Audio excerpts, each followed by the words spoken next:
Anggota DPR Komisi 4 dan fraksi PDIP, Mufti Anam mengaku kaget sampai tak jadi tidur setelah mendapat berita soal WhatsApp koruptor. Grup WhatsApp koruptor ini masih terkait temuan Kejaksaan Agung terkait kasus korupsi yang melibatkan kasus Pertamina.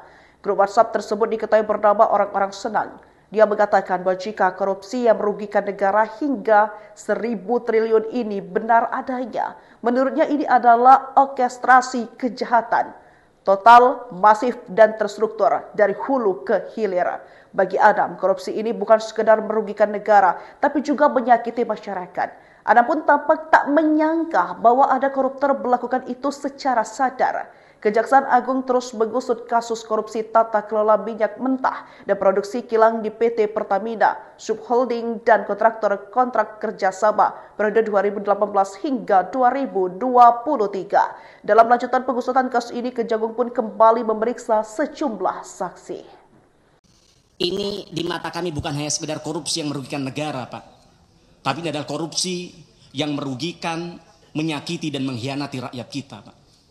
Bahkan tadi malam Pak Simon, ketika kami mau tidur Pak, kami mendengar satu berita yang di-share oleh kawan kami di grup Komisi 6 Pak. Menangis hati kami Pak. Saman tahu di grup itu apa Pak? Pernyataan dari Kejaksaan Agung bahwa mereka menemukan grup WA yang judul grupnya adalah Orang-Orang Senang. Na'udzubillah min syarri dzalik Pak. Jadi ternyata mereka melakukan selama ini dengan kesadaran Pak. Dengan menari-nari di atas penderitaan rakyat, merampok bukan hanya dari negara tapi juga dari rakyat kami Pak. Kemudian Pak Dirut, baru-baru ini Menteri SDM mengatakan akan membangun kilang minyak yang dibiayai oleh Danantara dengan biaya mencapai 500 triliun rupiah.